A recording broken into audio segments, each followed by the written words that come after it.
Menyalakan record. Oke, hari ini kita akan bicara mengenai topik pekerjaan ya. Kita akan bahas sedikit pakai kurang lebih setengah jam ini untuk membahas mengapa kita perlu bekerja.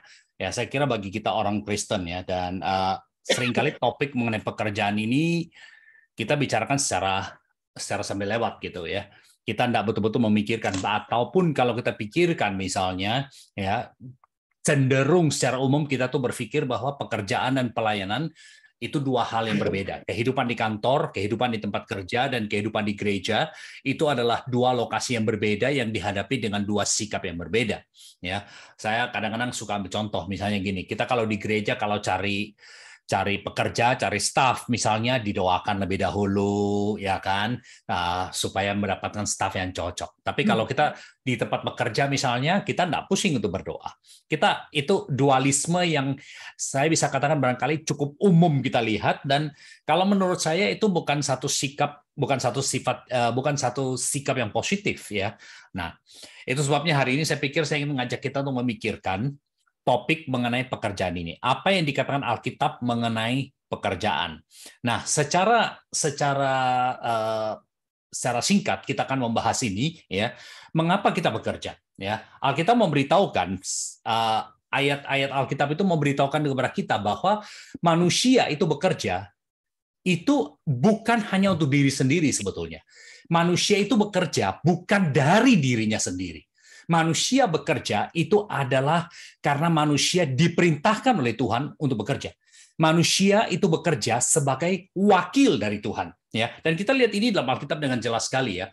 Dalam bagian yang saya kutip di sini dalam Kejadian pasal 1 ayat 26 memberitahukan kepada kita dengan jelas sekali. Tuhan di sini memberitahukan dalam ayat ini, baiklah kita menjadikan manusia itu menurut gambar dan rupa kita. Mengapa? Ayat ini memberitahukan kepada kita bahwa manusia diciptakan, kalau kalian bisa garis bawahi di Alkitab di sini, mengatakan supaya mereka itu menjadi berkuasa. Mereka menjadi penguasa atas ikan-ikan di laut, atas burung-burung di udara, dan atas segala binatang melata yang merayap di bumi. Nah, kalau kita melihat di dalam bagian ini, ayat ini jelas sekali memberitahukan kepada kita, kekuasaan yang diberikan Tuhan kepada kita, kepada manusia, ini adalah kekuasaan yang bukan bersumber dari diri kita sendiri. Kita menguasai alam, kita bisa mengatur alam ini, kita bisa memanfaatkan alam ini bukan karena kecerdasan manusia itu sendiri, tetapi karena Tuhan memberikan kuasa, Tuhan memberikan wewenang. Nah, kalau kita kembali kepada Alkitab, di dalam bagian sebelumnya dalam pasal 1, kita tahu bahwa Tuhan di situ dikatakan dia menjadikan kita menurut gambar dan rupanya. Menurut gambar dan rupa Allah kita diciptakan. Ayat ini juga sekali lagi memberitahu kita diciptakan menurut gambar dan rupa Tuhan. Artinya, kita memiliki keserupaan dengan Tuhan. Kita memiliki kesamaan dengan Tuhan. Dan kesamaan dengan Tuhan ini di sini yang kemudian memberikan pada kita kemampuan untuk menjadi representasi Allah, menjadi perwakilan Allah di dalam dunia ini. Nah, saudara dan saya, ketika kita bekerja sebagai wakil dari Tuhan. Kita bekerja sebagai seseorang yang dipercayakan oleh Tuhan. Ya, dengan kata lain, kita bekerja di sini tujuannya adalah untuk mengurusi apa yang menjadi milik Tuhan. Kita bekerja sebagai pelayan. Kita bekerja sebagai, dalam Alkitab kita suka pakai istilah hamba. Ya. Kita bekerja sebagai pegawainya Tuhan. Kita bekerja sebagai karyawannya Tuhan. Kita bicara sebagai orang kepercayaannya Tuhan. Orang yang Tuhan katakan, sekarang saya titipkan bumi ini kepada kamu. Saya titipkan dunia ini kepada kamu. Dan kamu tangani. Kamu urus dunia ini. Nah, disitulah yang menjadi awal mula mengapa manusia bekerja. Manusia ditaruh dalam Taman Eden, dan kemudian manusia mengurusi Taman Eden ini. Dan jelas manusia kemudian hidup dari pekerjaannya. Manusia hidup dari apa yang dia lakukan. Nah, kita bekerja sebagai pelayan yang mengurusi apa yang diciptakan oleh Tuhan, apa yang menjadi milik Tuhan. Dan ini merupakan konsep dasar yang penting sekali untuk saudara dan saya mengerti dalam kita memikirkan mengenai pekerjaan. Kita seringkali memikirkan pekerjaan itu sebagai milik kita. Sehingga ketika kita diminta untuk memberi persembahan, bagi kita susah. Karena kenapa? Kita pikir saya sudah kerja keras. Saya cari cuan setengah mati. Kok enak aja Tuhan minta 1/10? Kok enak saja Tuhan minta persembahan? Alkitab di sini memberitahukan pada kita tidak boleh berpikir bahwa apa yang kita kerjakan ini adalah punya saya. Karena kenapa? Alkitab mengajarkan kepada kita bahwa nafkah kita, rezeki kita itu bersumber dari Tuhan. Saya kira terlalu sombong ya, kita terlalu angkuh kalau kita kemudian merasa bahwa kita tuh punya kemampuan untuk mencari nafkah. Kita punya kemampuan untuk mencari keuntungan. Dan saya suka pakai istilah itu ya. Kerjaan kita bisa mencari. Kita bisa mencari nafkah, tapi bukan berarti kita punya kemampuan, punya kuasa untuk mendapatkan nafkah itu. Ya, itu mungkin sedikit permainan kata di situ, tapi saya kira dalam bahasa Indonesia ini jelas sekali. Yang kita bisa lakukan itu adalah mencari, dan kita mencari terus-menerus. Manusia hidup di dalam pencarian. Kita tidak pernah puas dengan apa yang kita punya. Dulu barangkali kita puas dengan sekedar oke lah, saya naik sepeda. Sudah bisa punya sepeda, ya kita pikir wah enaknya kalau saya bisa punya sepeda motor. Sesudah punya sepeda motor, kita mau punya mobil. Sesudah punya mobil yang barangkali kita anggap murah, kita mau mobil yang lebih mahal. Manusia mencari, dan itu tidak pernah puas dalam pencarian. Di mana-mana, dalam zaman apapun, kita melihat hal yang sama. Nah, di satu sisi memang hal yang bagus. Ya, pengejaran dilakukan oleh manusia, ketidakpuasan yang dialami, yang dimiliki oleh manusia, itu yang kemudian melahirkan inovasi. Itu yang kemudian melahirkan penemuan-penemuan yang mendorong manusia untuk terus berusaha meningkatkan diri. Sisi itu bagus. Tetapi, kalau kita berbicara mengenai nafkah kita, berusaha untuk memenuhi kehidupan kita, kalau kita berpikir bahwa saya mampu untuk mencukupi diri sendiri, saya bisa mendapatkan nafkah dari diri sendiri, saya kira ini merupakan satu konsep yang sangat berbahaya. Ya, satu konsep yang kita sebagai seorang yang mau belajar dari Alkitab, kita perlu betul-betul cermati, karena Alkitab mengatakan kepada kita, pekerjaan yang kita punya itu bersumber dari Tuhan. Itu adalah pemberian Tuhan. Dengan kata lain, nafkah kita itu berasal dari Tuhan. Dan pekerjaan, di sini saya tulis, pekerjaan itu diberikan oleh Tuhan sebagai cara dia untuk memelihara. Sebagai cara dia untuk menyediakan untuk kita. Pekerjaan diberikan Tuhan pada kita ini untuk memelihara kita, untuk menyediakan kita. Dengan kata lain, kehidupan kita itu bukan tanggung jawab kita. Nah, saya ngomongin tapi hati-hati ya, hati-hati. Waktu saya katakan kehidupan kita bukan tanggung jawab kita, artinya begini. Nanti kita akan melihat ayat ini dengan lebih jelas lagi, bahwa kita perlu menyadari semua yang kita punya, semua yang kita miliki, itu adalah pemberian Tuhan kepada kita. Nah, ayat ini, ayat yang bagi kita orang Kristen barangkali kita kenal dengan baik ya. Ayat ini mengatakan kepada kita, sebab itu janganlah kamu khawatir dan berkata, apakah yang akan kami makan dan apakah yang akan kami minum? Apakah yang akan kami pakai? Semua itu dicari oleh bangsa-bangsa yang tidak mengenal Allah, tetapi Bapamu yang di surga. Nah, lihat kalimat ini, bagian yang saya tulis hitam di sini. Bapamu yang di surga tahu bahwa kamu memerlukan semua itu. Ini berbicara mengenai apa? Berbicara mengenai nafkah kita. Berbicara mengenai kehidupan kita. Dengan kata lain, tanggung jawab untuk memelihara kehidupan kita itu berada pada tangan Tuhan. Tanggung jawab untuk memelihara hidup kita itu berada di dalam tangan Tuhan. Dan di dalam Matius pasal 6 ini, dimulai dengan mengatakan, mengingatkan kepada kita bahwa burung di udara mereka tidak menanam, mereka tidak menuai, tapi Tuhan menyediakan makanan bagi mereka. Bunga di padang, pakaiannya itu jauh lebih bagus daripada Salomo. Ya, baru kemudian Alkitab masuk ke dalam berbicara mengenai itu. Jangan kita khawatir mengenai apa yang kita makan, kita akan pakai. Itu dicari oleh orang-orang yang tidak mengenal Allah. Lihat di sini di dalam ayat ini ya, dan saya kira ini kita jarang bicarakan. Sikap kita di dalam melihat nafkah kita, melihat kehidupan kita, itu sangat bergantung kepada kita mengenal Tuhan atau tidak. Saudara lihat itu? Kalau kita mengenal Tuhan, Alkitab mengatakan kita tidak perlu khawatir hal itu. Karena kenapa? Semua yang tadi dikatakan, apa yang kita makan, apa yang kita pakai, bagaimana kita tinggal, semua itu dicari oleh bangsa-bangsa yang tidak mengenal Tuhan. Mereka mencari itu karena kenapa? Mereka tidak mengenal Tuhan. Sebaliknya bagi kita dikatakan apa? Yang kita cari lebih dahulu itu adalah kerajaan Allah dan kebenarannya. Ayat ini memberitahukan kepada kita perlu mencari Tuhan lebih dahulu. Setelah mendapatkan Tuhan, dari situ kemudian kita menyadari sumber segala sesuatu itu adalah dari Tuhan.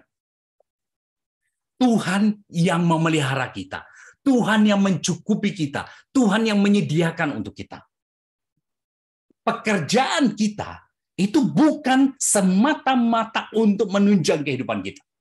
Saya mengulangi kalimat ini. Kita bekerja bukan untuk menunjang kehidupan kita semata-mata. Kita bekerja karena kita diperintahkan oleh Tuhan untuk bekerja. Kita bekerja karena Tuhan mempercayakan dunia ini kepada kita. Tuhan mempercayakan bumi ini untuk kita urus. Kita urus sebagai wakil dari Tuhan, bukan milik kita. Kalau kita bekerja untuk mencari nafkah dan kita pikir hidup kita bergantung kepada itu, bahayanya adalah apa? Kita menjadi orang yang meraih, menjadi orang yang berusaha mendapatkan, dan kita belum tentu mau bagi. Fokus kita menjadi mencari lebih banyak, mendapatkan lebih banyak, bahkan menimbun lebih banyak. Saudara lihat? Konsep seperti ini, konsep yang sangat berpengaruh kepada hal-hal yang lain. Itu sebabnya Alkitab mengatakan di dalam kehidupan kita perlu terlebih dahulu mencari Tuhan.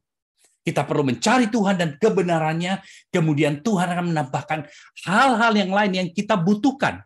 Apa yang kita mau makan, bagaimana kita mau berpakaian, di mana kita tinggal, segala rejeki yang selama ini kita usahakan dan kita mau dapatkan dengan kemampuan kita sendiri, Alkitab katakan itu akan diberikan Tuhan. Itu adalah tanggung jawab Tuhan. Nah, nafkah kita itu bersumber dari Tuhan. Itu berarti kita perlu bersandar kepada Tuhan dalam sebagai sumber nafkah kita dan juga dalam cara kita bekerja. Kita tidak boleh hanya melihat bahwa hidup kita itu semata-mata untuk bekerja, hidup kita semata-mata untuk mencari keuntungan, hidup kita semata-mata untuk mencari uang. Ya, kita perlu memikirkan bahwa yang kita perlu cari lebih dahulu adalah sumbernya. Dan sumbernya itu siapa? Kita memberitahukan sumbernya itu adalah Tuhan. Kita perlu bersandar kepada Tuhan. Di dalam kita bekerja, di dalam kita hidup. Nah, itu berarti di sini kita melihat hal yang berikutnya. Konsekuensi berikutnya adalah kehidupan kita. Kita bekerja, itu adalah untuk memenuhi apa yang menjadi kehendak Tuhan. Saudara dan saya ketika kita bekerja untuk memenuhi rencana Tuhan, memenuhi desain Tuhan di dalam dunia ini bagi kita dan bagi orang lain. Ingat, kita ini instrumen dalam tangan Tuhan. Kita ini adalah pengurus-pengurus berkat Tuhan. Kita ini adalah hamba-hamba, adalah pelayan yang mengurusi apa yang Tuhan berikan kepada kita. Pekerjaan kita itu bukan untuk mencari lebih banyak. Pekerjaan kita bukan untuk mendapatkan keuntungan sebesar-besarnya supaya kita kelihatan hebat, supaya kita damai, supaya kita tenang di dalam hidup kita. Bukan. Tugas kita di dalam dunia ini adalah bagaimana melakukan pekerjaan itu dengan cara yang sesuai dengan yang Tuhan inginkan untuk kita lakukan. Nah, Tuhan menempatkan kita dalam posisi yang berbeda-beda. Tuhan memberikan pada kita tanggung jawab yang berbeda-beda. Tuhan memberikan pada kita porsi yang berbeda-beda. Dan itu berarti keuntungan yang didapatkan seseorang itu juga akan berbeda. Ada orang yang barangkali keuntungannya lebih banyak. Ada orang yang keuntungannya lebih sedikit. Saya ingat dalam Matius pasal 25 waktu berbicara mengenai talenta. Ini berlaku di sini. Ada yang dikasih 5 talenta, ada yang dikasih 2 talenta, ada yang dikasih 1 talenta. Ya, dan kata talenta hari ini dipakai sebagai kata bakat.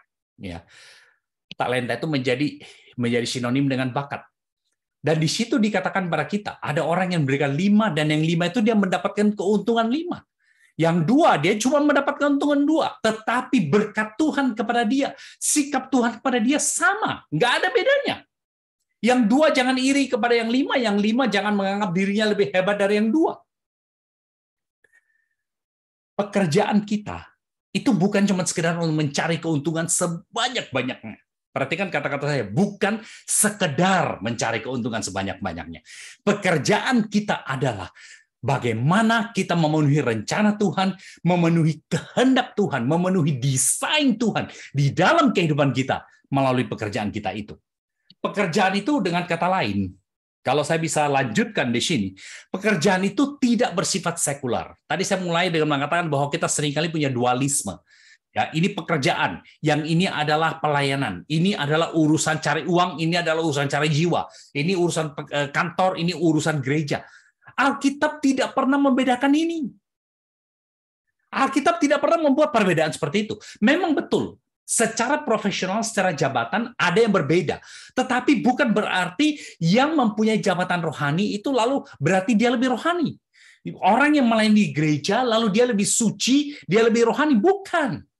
Di sini berbicara, kalau saya bisa pakai istilah ini ya, profesionalisme mengenai fokus dalam pekerjaan itu.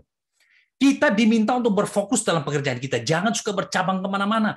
Berkonsentrasi kepada apa yang kita lakukan. Nah, ada orang yang dipanggil secara khusus untuk bekerja dalam gereja.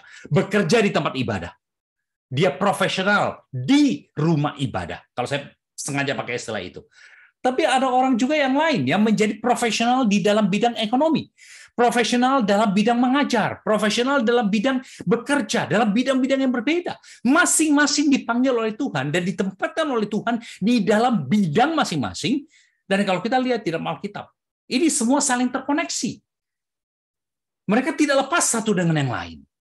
Mereka tidak bilang sama sekali yang satu lebih tinggi, satu lebih rendah. Tidak, semuanya sama. Karena kenapa? Pekerjaan kita tidak bersifat sekular. Pekerjaan kita itu adalah bagian yang tidak terpisahkan daripada pelayanan kita. Bagian yang tidak terpisahkan dari apa yang kita lakukan untuk Tuhan. Nah, saudara-saudara yang dikasih Tuhan, melalui pekerjaan kita melayani. Ini hal yang berikutnya yang kita pikirkan. Melalui pekerjaan kita melayani Tuhan dan juga melayani sesama kita. Nah, itu berarti melalui pekerjaan kita, kita itu bisa berbagi berkat kepada orang-orang yang di sekitar kita. Nah, ini merupakan hal yang penting. Kalau kita memikirkan bahwa pekerjaan itu semata-mata dalam arti mencari cuan untuk diri sendiri, mencari keuntungan untuk diri sendiri, konsekuensinya adalah kita bisa memperbudak orang lain. Hubungan antara yang punya modal, hubungan antara yang punya pekerjaan dan pegawai, itu menjadi yang satu pegawai itu menjadi binatang perahan, yang di atas ini mencari keuntungan sebanyak-banyaknya, diperas sebanyak-banyaknya, apalagi kalau dia sadar kemudian waktunya terbatas, dia nggak peduli, pokoknya ini dihasilkan sebanyak-banyaknya. Yang terjadi apa? Kesenjangan ekonomi. Yang terjadi adalah kesenjangan di dalam kepuasan. Yang di bawah itu kemudian tidak puas. Karena kenapa? Saya bekerja setengah mati. Kok nasib saya tidak menjadi lebih baik? Saya bekerja setengah mati. Kenapa saya tidak perusahaan mendapatkan keuntungan? Tapi kok yang enak adalah bos.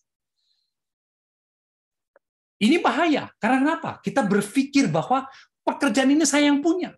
Kita berpikir bahwa usaha ini saya yang punya.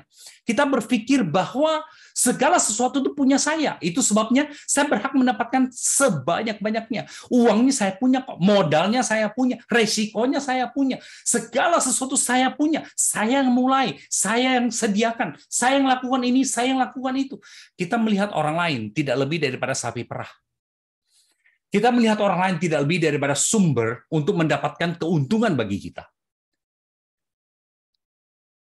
Saya pribadi saya nggak setuju seperti itu, saudara. Dan kalau saya bekerja dengan perusahaan seperti itu, saya nggak akan mau bekerja, saudara. Karena kenapa? Saya tidak mau menjadi orang yang bolak-balik cuma diperas. Saya tidak mau menjadi orang yang kemudian cuma dimanfaatkan untuk membawa keuntungan kepada segelintir orang. Alkitab tidak pernah mengatakan bahwa ini sikap yang benar, saudara. Kita yang kebetulan menjadi atasan, kita yang kebetulan menjadi orang yang mempekerjakan orang lain, yang menggaji orang lain, kita yang menjadi pengusaha, saudara, kita menjadi bos, kita perlu memikirkan hal ini dengan sungguh-sungguh. Penting sekali bagi kita, saudara, untuk memperhatikan kesejahteraan dari orang-orang yang bekerja untuk kita. Kita ini menjadi majikan, menjadi pemilik perusahaan, bukan berarti mereka itu sapi perah kita.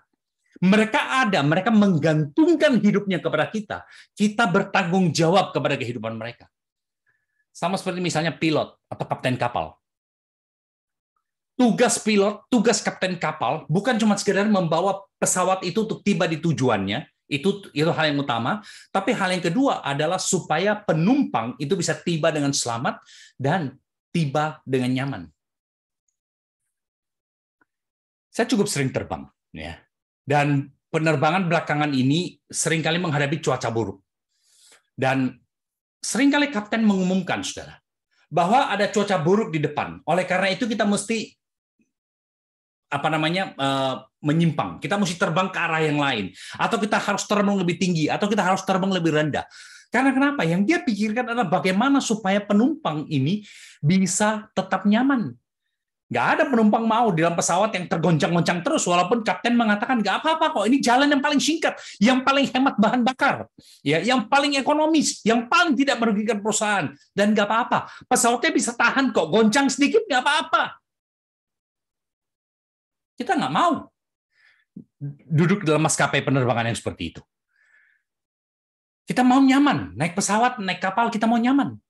Tugas seorang kapten kapal, seorang kapten pesawat adalah supaya penumpangnya itu merasa nyaman. Tugas kita sebagai pemilik perusahaan, tugas kita sebagai atasan adalah supaya orang di bawah kita hidupnya itu bisa menjadi lebih baik, bukan supaya mereka tuh menghasilkan lebih banyak untuk kita. Tugas kita adalah untuk meningkatkan taraf hidup mereka, bukan supaya mereka bisa membuat kehidupan kita lebih nyaman. Tugas kita melalui pekerjaan kita adalah melayani, dan kita menjadi berkat bagi orang-orang yang bekerja untuk kita. Siapapun dia, saudara. Ketika dia bekerja untuk kita, tugas kita sebagai pemilik adalah memperhatikan kesejahteraan mereka, memperhatikan kebaikan mereka, dan memastikan bahwa hidup mereka itu ketika mereka bersama dengan kita, hidup mereka itu menjadi lebih lama, lebih baik. Nah, hal yang berikutnya yang kita lihat di sini, lalu kita bertanya, ini bagian aplikasi yang saya ingin bicarakan. Lalu bagaimana kita bekerja? Setelah kita membahas semua ini, bahwa pekerjaan kita ini adalah berasal dari Tuhan, kita ini adalah pengurus, pelayan, kita ini dipercayakan oleh Tuhan, bahwa kita harus bersandar kepada Tuhan. Setelah kita berbicara mengenai semua itu, ada beberapa hal yang praktis yang saya ingin ajak kita pikirkan, bagaimana caranya saudara dan saya bekerja dalam hidup kita sehari-hari. Yang pertama, kita perlu bekerja dengan rajin. Kalau saya bisa pakai istilah lain, kita perlu bekerja keras, saudara. Kita perlu bekerja rajin, kita perlu bekerja dengan keras, kita perlu bekerja dengan rasa syukur. Karena kenapa? Kita bersyukur bahwa Tuhan menyediakan kita.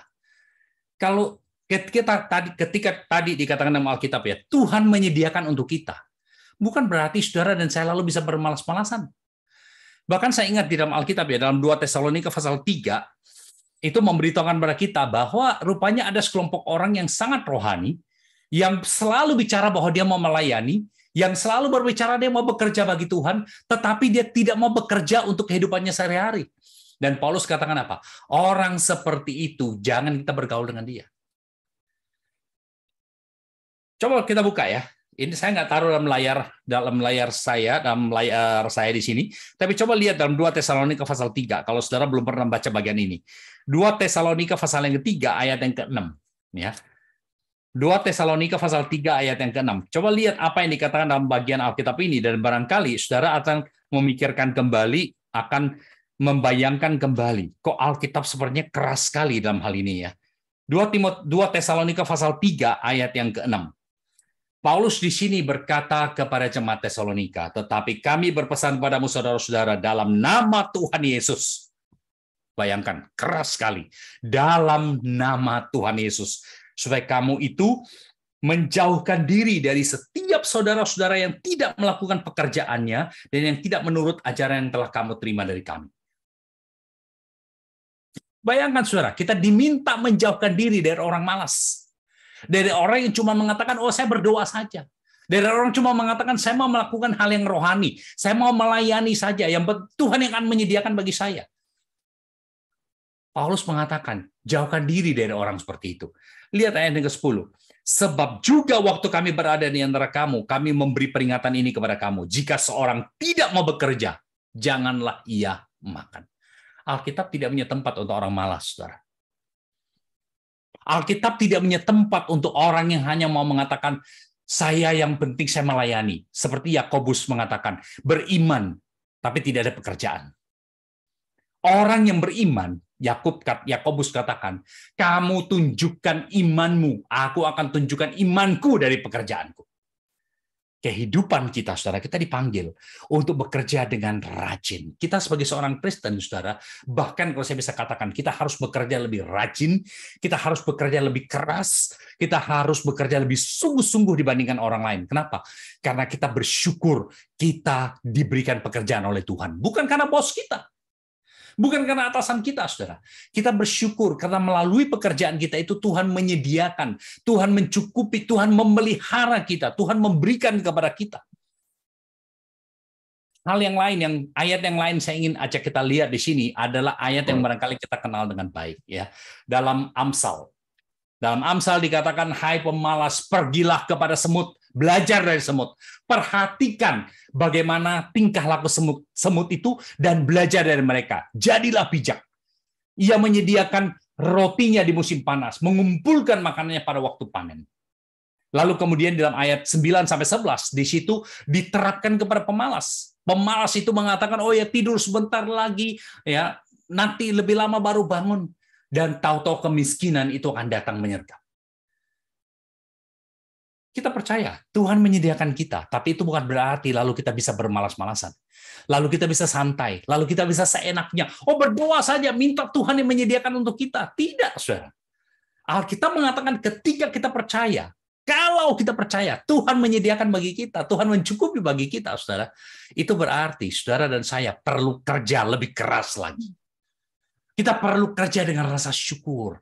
Kita perlu kerja dengan satu rasa terima kasih. Bukan karena kita takut kita tidak cukup, tetapi karena kita tahu bahwa Tuhan yang menyediakan, Tuhan yang memberikan. Setiap pekerjaan yang kita punya, kita kerjakan dengan sungguh-sungguh. Kita kerjakan dengan sebaik-baiknya. Kita kerjakan dengan memberikan yang terbaik yang kita punya. Memberikan dengan rasa syukur. Hal yang kedua, saudara, kita kerjakan dengan sepenuh hati. Kita kerjakan sepenuh hati karena kenapa? Kita tahu apa yang kita kerjakan ini bukan untuk manusia. Kita bekerja untuk Tuhan. Tadi kita sudah katakan, semua pekerjaan kita ini berasal dari Tuhan. Titipan Tuhan kepada kita, kepercayaan Tuhan kepada kita. Kita bekerja untuk Tuhan, bukan untuk manusia, saudara. Alkitab memberitakan kepada kita dalam Kolose pasal 3. Di sini jelas kali ini ayat yang kita sudah kenal dengan baik, ya. Apapun juga yang kamu perbuat, perbuatlah seperti untuk Tuhan, bukan untuk manusia. Lihat ayat ini, saudara.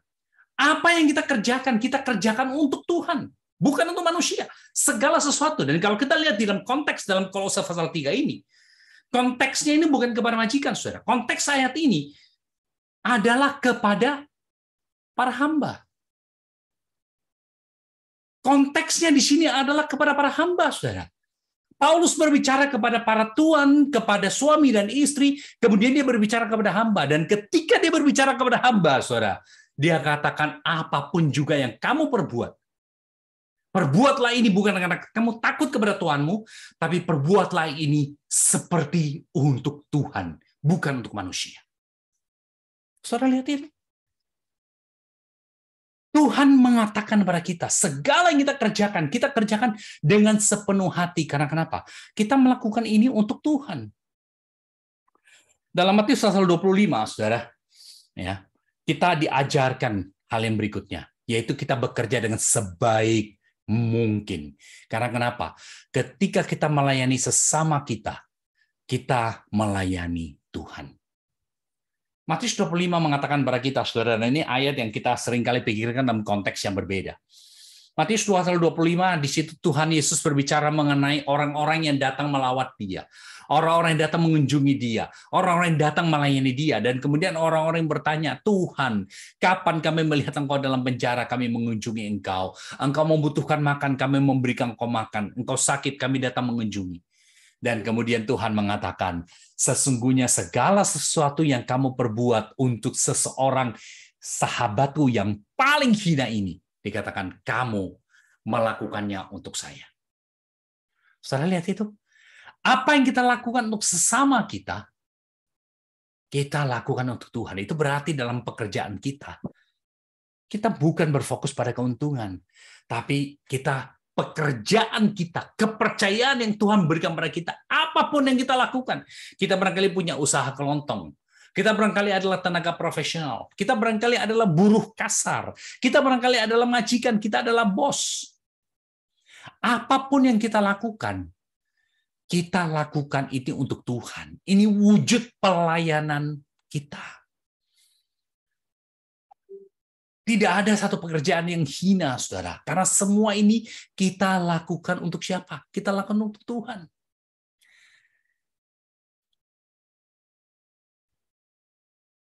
Saya suka berpikir ya, waktu Tuhan Yesus lahir, kan nggak ada tempat untuk dia kan?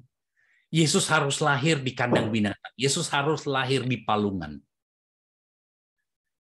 Saya bayangkan ya, kalau hari ini ada orang di Yerusalem, dia merenungkan kembali malam itu, dan dia barangkali teringat, iya ya, tadi beberapa waktu sebelumnya itu ada sepasang suami istri yang datang dan minta supaya dia disediakan kamar. Dan saya tolak. Karena kenapa? Sepertinya mereka miskin. Sepertinya mereka tidak mampu. Penginapan saya, hotel saya barangkali memang penuh. Tetapi kalau dipikir-pikir, saya masih bisa cari tempat untuk mereka.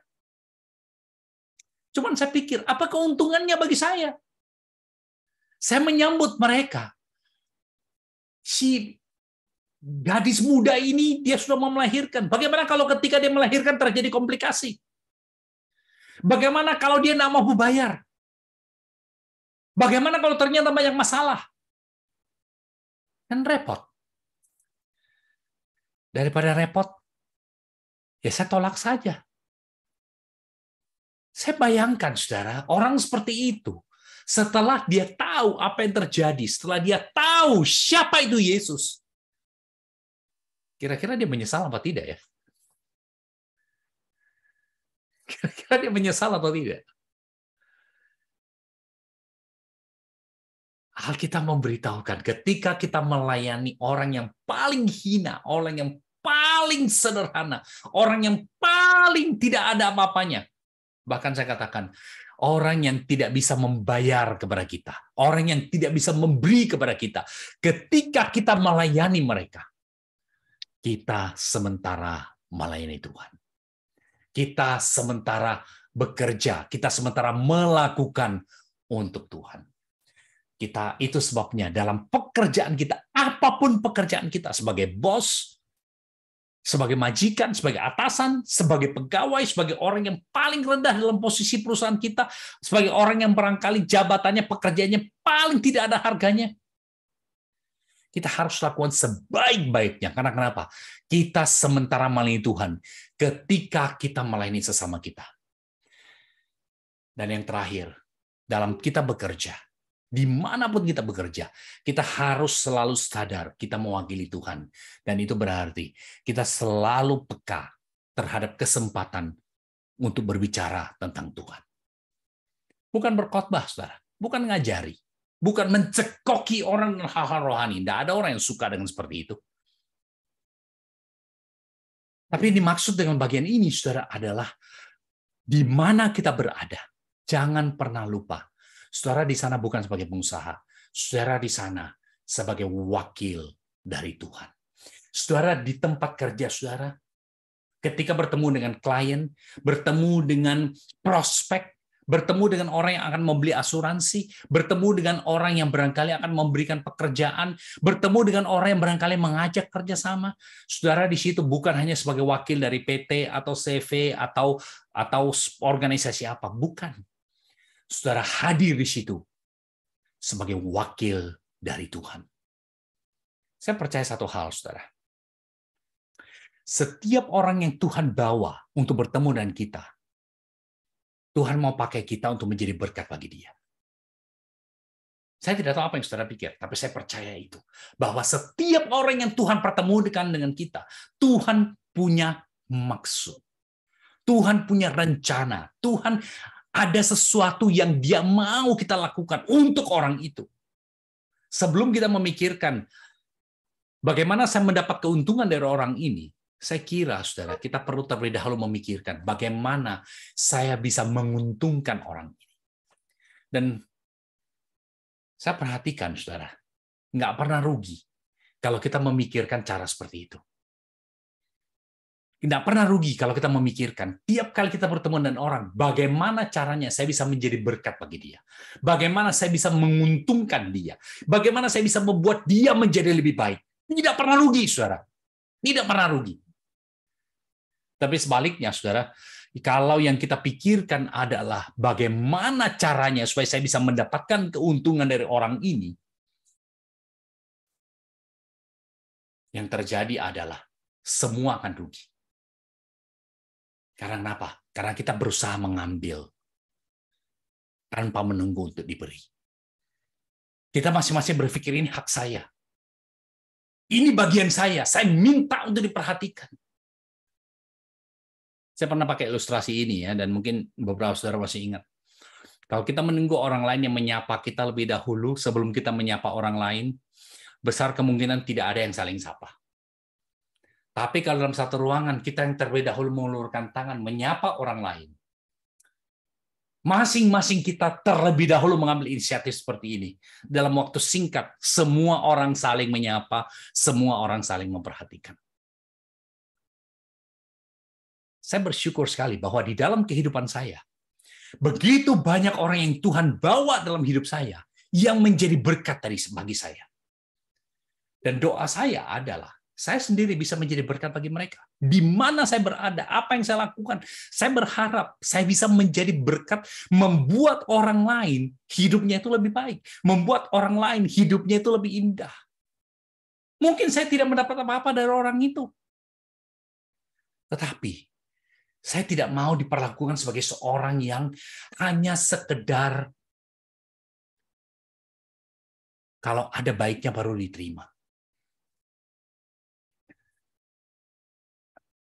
Saya pernah bilang bahwa saya punya prinsip, saya nggak pernah kasih uang kepada orang minta-minta. Kadang saya belikan mereka makanan, tapi sekalipun saya menolak untuk memberikan apa-apa kepada mereka, satu hal yang saya pelajari. Waktu saya mengatakan tidak, saya akan selalu berusaha untuk lihat dia. Saya akan berusaha untuk selalu lihat dia. Untuk paling tidak tangkap matanya. Untuk mengenali, untuk memberitahukan kepada dia, saya tidak akan memberikan, tetapi saya lihat kamu. I see you. I see you. Saya lihat kamu sebagai manusia, bukan cuma sekedar sebagai, kalau saya bisa katakan, seonggok daging yang ada di pinggir jalan yang nggak ada artinya, yang nggak ada manfaatnya, dilewati begitu saja.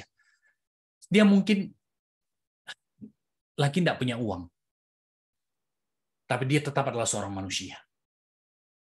Dia tetap adalah seorang yang diciptakan oleh Tuhan, seorang yang menjadi milik Tuhan.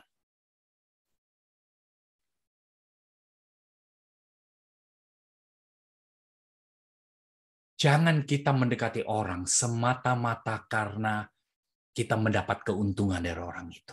Itu bukan sikap yang baik. Jangankan kita sebagai orang Kristen, sebagai manusia saja, itu bukan sikap yang baik. Tapi mari kita mendekati orang dengan harapan. Saya bisa membuat dia lebih baik. Karena kenapa? Saya mewakili Tuhan, mencari kesempatan, menunggu kesempatan untuk kita bisa berbicara tentang Tuhan kepada orang itu.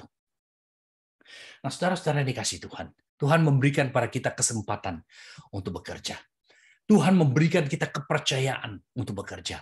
Mari kita mempergunakan pekerjaan kita untuk mewakili Tuhan dan untuk bisa menjadi berkat bagi orang-orang di sekitar kita. Oke, mari kita berdoa, saudara. Minta Ibu Shani pimpin kita dalam doa.